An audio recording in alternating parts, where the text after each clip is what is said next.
ஒட்டுமொத்த உலகமும் Russia Ukraine போர், ரஷ்யாவில் நடந்த பிரசிடென்ஷியல் எலெக்ஷன்ஸ் சொல்லிட்டு அதுல அவங்களோட கவனத்தை மொத்தமா செலுத்திட்டு இருக்கப்போ இந்தியாவோட நேவியும் இந்தியாவோட மார்க்கோஸும் சிறப்பான ஒரு சம்பவத்தை அரபிக்கடல்ல வச்சு பண்ணிருக்காங்க.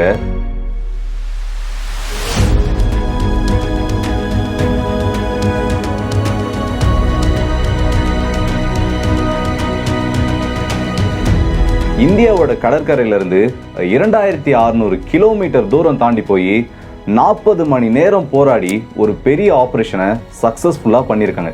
இதை பத்தி நிறைய பேருக்கு தெரிஞ்சிருக்கலாம்.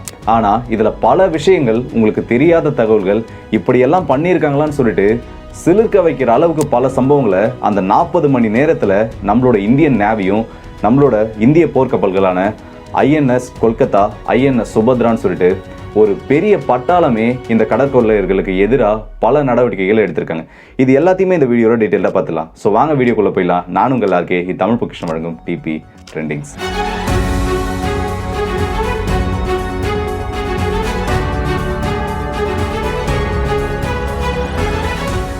மார்ச் 15ஆம் தேதி கால சமயத்துல நம்மளோட இந்திய கடற்படை கடத்தப்பட்ட அந்த MV ரூபன்ங்கிற மால்டீஸ் பிளாக்டு கப்பலை கார்னர் பண்றாங்க. இந்த கப்பல் இப்பதான் கடத்தப்பட்டதுன்னு கேட்டீங்கன்னா கிடையவே கிடையாது.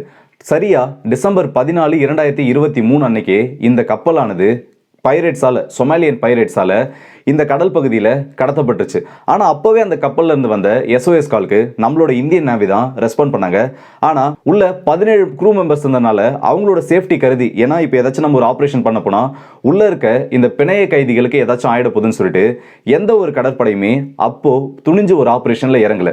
இந்த கப்பலை நம்மளோட INS கொல்கத்தா ரெகுலரா ஃபாலோ பண்ணிட்டு இருக்கு.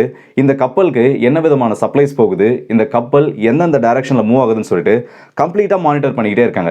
இந்த நிலைமையில தான் இந்தியாவோட நேவிக்கு ஒரு தகவல் கிடைக்குது. இந்த கப்பலானது ஒரு மதர் ஷிப்பா பயன்படுத்தப்பட போகுதுன்னு சொல்லிட்டு. ஒரு நிமிஷம், மதர் ஷிப்னா என்ன, அதை எப்படி இவங்க பயன்படுத்துறோம்னு கேக்குறீங்களா? பல்வேறு கட்டமான தீவிரவாத தாக்குதல்களுக்கு பிளானிங் பண்றது முதல் கொண்டு இந்த கப்பலை வச்சு மற்ற மர்ச்சன்ட் ஷிப்ஸ் மேல அட்டாக் பண்றது, மற்ற கப்பலை ஹைஜெக் பண்ண ட்ரை பண்றதுன்னு சொல்லிட்டு இதை ஒரு பிளாட்ஃபார்மா யூஸ் பண்ண போறாங்கன்ற தகவல் இந்தியாவோட கடற்படைக்கு கிடைக்குது. இப்படி கிடைச்சதுக்கு அப்புறமா நம்மளோட ஃப்ரண்ட்லைன் டெஸ்ட்ராயரான INS கொல்கத்தா சரியா மார்ச் 15ஆம் தேதி இந்த கப்பலை சுத்தி வளைக்குது. அந்த கப்பலை ஒட்டுமொத்தமா கார்னர் பண்ணுது.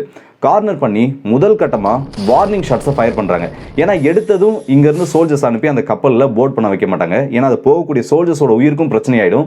அதே மாதிரி அங்க உள்ள பிணைய கைதிகளா, அந்த கப்பல்ல 17 க்ரூ மெம்பர்ஸ் இருந்தாங்கல்ல, அவங்க இப்ப வரைக்கும் பிணைய கைதிகளா தான் இருந்தாங்க. அவங்களோட உயிருக்கு எதனா பாதிப்பு வந்துன்னு சொல்லிட்டு எந்த விதமான ரிஸ்க்கும் இந்த இடத்துல வந்துடக்கூடாதுன்னு சொல்லிட்டு ரொம்பவே கேர்ஃபுல்லா பண்றாங்க. இந்த வார்னிங் ஷாட்ஸ் ஃபயர் பண்றதுக்கு அப்புறமா அங்க இருக்க பைரேட்ஸ்க்கு ஒரு விஷயம் தெரிஞ்சிருச்சு. நம்ம தப்பிக்கிறதுக்கு வேற வழியே இல்லை. ஏன்னா எதிரில் நிற்கிறது இந்தியாவோட போர்க்கப்பல்கள். இந்த இந்தியாவோட போர்க்கப்பல்களுக்கு எதிராக நம்மளால எதுவுமே பண்ண முடியாதுன்றது அவங்களுக்கு தெரியும். இந்த டைம்ல அவங்க என்ன பண்ணுவாங்கன்னு கேக்குறீங்களா? நம்ம எல்லாருக்குமே தெரிஞ்ச விஷயம் தான். அங்க இருக்க ஹியூமன்ஸை ஷீல்டாக பயன்படுத்துறாங்க. நீங்க ஏதாச்சும் பண்ணீங்கன்னா இங்க இருக்கவங்களை ஏதாச்சும் பண்ணிடுவோன்ற மாதிரி வெளிப்படையாவே அந்த கப்பலோட டெக் டவர் மேலே ஏறி நின்று அங்க இருக்க ஹியூமன்ஸை ஷீல்டாக பயன்படுத்த ஆரம்பிக்கிறாங்க. ஆனா இந்தியாவுக்கு ஒரு விஷயம் தெளிவா தெரியும், அங்க இருக்க இந்திய போர்க்கப்பலுக்கு ஒரு விஷயம் தெளிவா தெரியும். இவங்களை நம்ம விட்டுட்டோம்னா கண்டிப்பா இதுக்கப்புறம் அந்த கப்பலானது சொமாலியாவோட கடற்கரையிலேருந்து ஒரு 260 கிலோமீட்டர் தொலைவில் இருக்கு.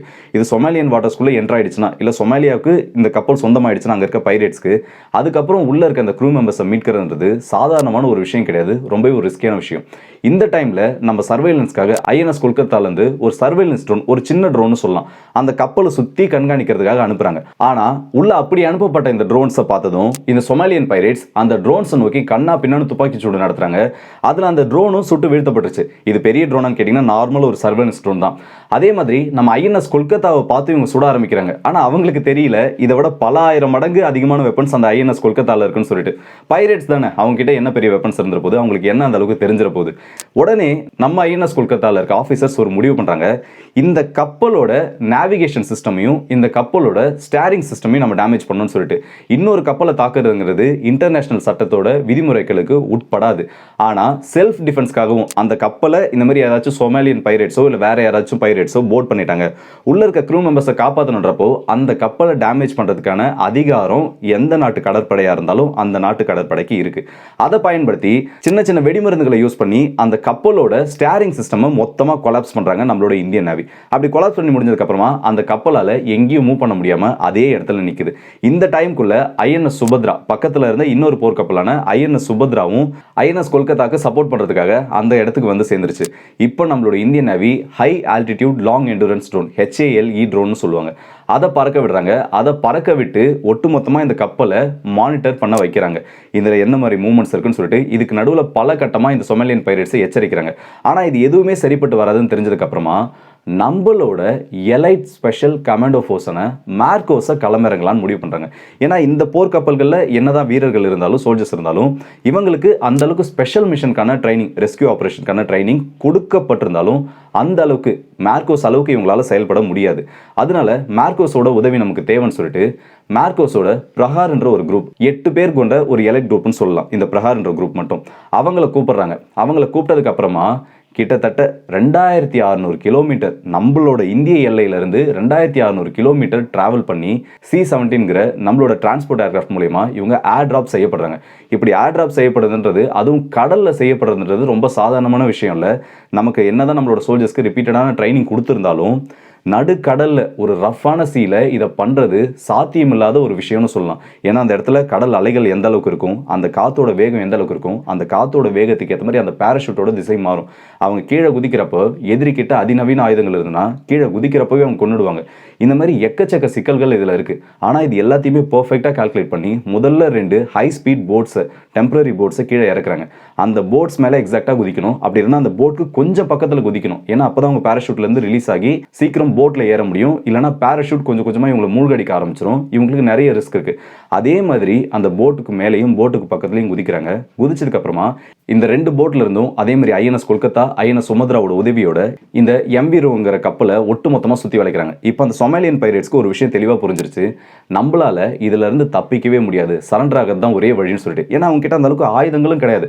ஆயுதங்கள் இருந்தாலும் ஒருவேளை இந்திய போர்க்கப்பல்கள் தாக்கப்பட்டுச்சுன்னா, இந்தியாவோட சோல்ஜர்ஸ் யாராச்சும் உயிரிழந்துட்டாங்கன்னா அடுத்த கட்ட நடவடிக்கை இந்தியா கிட்ட இருந்து எப்படி இருக்குன்றது அவங்களுக்கு தெளிவாக தெரியும்.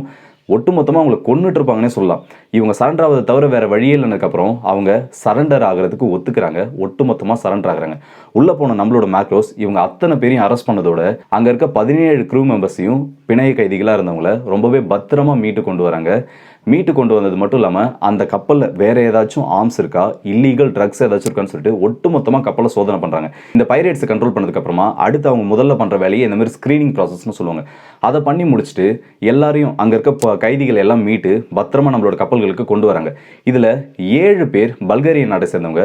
பல்கேரிய நாட்டோட பிரைம் மினிஸ்டர் இந்தியாவுக்கு ஒரு பெரிய நன்றியை சொல்லியிருக்காரு, எங்களோட குடிமக்களை பிணைய கைதிகளாக இருந்தவங்களை நீங்கள் காப்பாற்றுவீங்கன்னு சொல்லிட்டு. இதுக்கு பதிலாக நம்மளோட திரு ஜெய்சங்கர் அவர்களும் என்ன சொல்லியிருக்காருன்னா, ஒரு நண்பன் செய்யக்கூடிய வேலை தான் இது, இதுக்காக தான் நண்பர்கள் இருக்குன்னு சொல்லிட்டு பல்கேரியாவுக்கு ஒரு பெரிய ஆதரவு கருத்தை நீட்டியிருக்காங்கன்னு சொல்லலாம்.